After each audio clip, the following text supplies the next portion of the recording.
محرم الحرام کا مہینہ جیسے ہی تشریف لاتا ہے، نہ جانے کتنے علی کے دشمنوں کا خون سوکھ جاتا ہے، اور بنو امیہ کے جراثیم میں مبتلا ہزاروں مسلمانوں کو نت نئے بہانے یاد آ جاتے ہیں۔ کبھی نئے سال کا نام لے کر پیغام ارسال کیے جاتے ہیں، تو کبھی باقی انبیاء کی فضیلتیں اس ماہ محرم میں یاد آ جاتی ہیں۔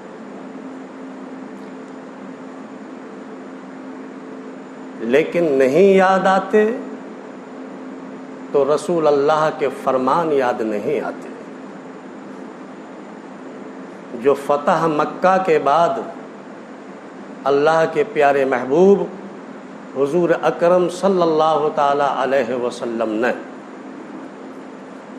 جو بھی خطبات ارشاد فرمائے، ان میں اپنی آل کا ذکر فرمایا اور اپنی آل کی محبت یاد دلائی۔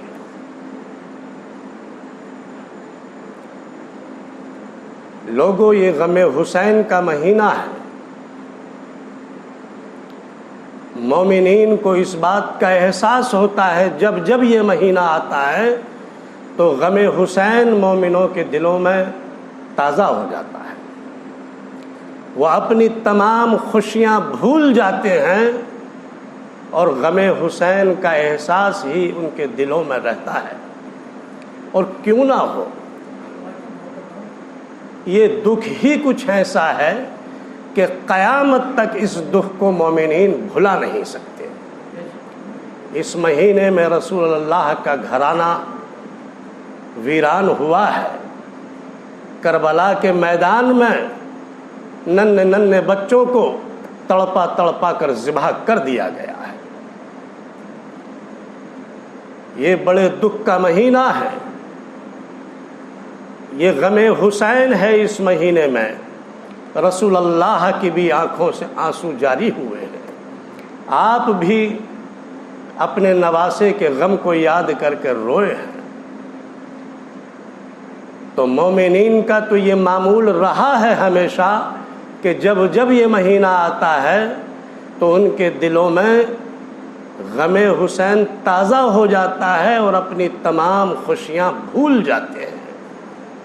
اب ان کے لیے اپنی کوئی خوشی نہ رہتی، صرف دل و دماغ میں غم حسین ہی باقی رہتا ہے۔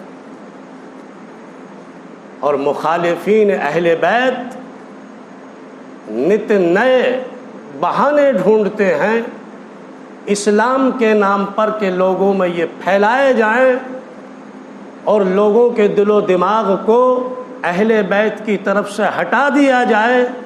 لوگ اہل بیت کے مراتب کو سمجھ نہ سکیں، ان کی حقیقت کو جان نہ سکیں، اس لیے جان بوجھ کر بنو امیہ کا جراثیم جن کے اندر موجود ہے وہ مسلمان، انہیں اسی موقع پر تمام انبیاء کی فضیلتیں یاد آتی ہیں اور ان تمام میسیجوں کو پھیلایا جاتا ہے۔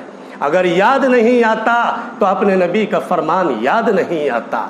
کتنا روشن ہے نبی کا فرمان 10 ہجری میں حجۃ الوداع کے موقع پر عرفات کے میدان میں جب اللہ کے پیارے محبوب جناب محمد الرسول اللہ صلی اللہ تعالی علیہ وسلم اپنی اونٹنی قصورہ پر سوار ہو کر خطبہ ارشاد فرما رہے ہیں، جس کے راوی ہیں حضرت جابر رضی اللہ تعالی عنہ صحابی رسول، کہتے ہیں کہ میں نے خود دیکھا اپنے پیارے آقا جناب محمد الرسول اللہ صلی اللہ تعالی علیہ وسلم کو عرفات کے میدان میں حجۃ الوداع کے موقع پر کہ آپ اپنی اونٹنی قصورہ پر سوار ہیں، اور وہ موقع تھا کہ جب چاروں طرف کے ہر طرف کے مسلمان وہاں اکٹھا تھے، یعنی دنیا کے تمام مسلمان عرفات میں اکٹھا ہیں، اور حضور اپنی اونٹنی قصورہ پر بیٹھ کر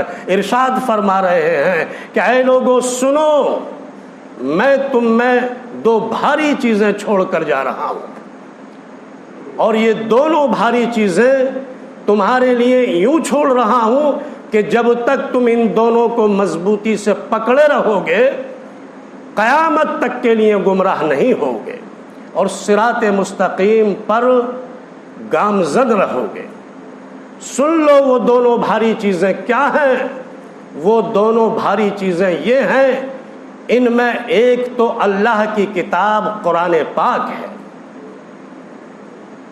جب تک تم اس قرآن کو پکڑے رہو گے، پکڑنے سے مراد یہ نہیں ہے کہ ہاتھوں میں پکڑے رہو اور سینے سے چمٹائے رہو، بلکہ اس کے ہر حرف، ہر نقطہ، ہر زیر زبر، ہر پیش، یعنی ہر آیت اس قرآن پر پوری طرح سے عمل کرتے رہو گے، اس کے حکم کو سمجھتے رہو گے تو تم کامیاب رہو گے، صراط مستقیم پر گامزن رہو گے۔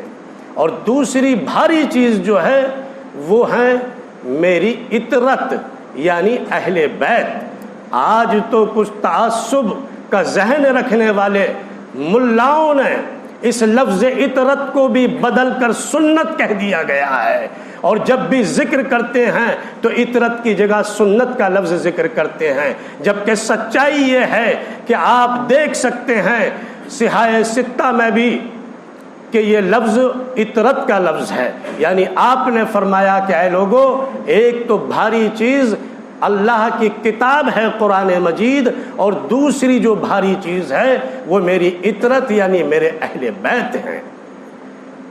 جب تک تم ان دونوں چیزوں کو مضبوطی سے پکڑے رہو گے گمراہ نہیں ہوگے۔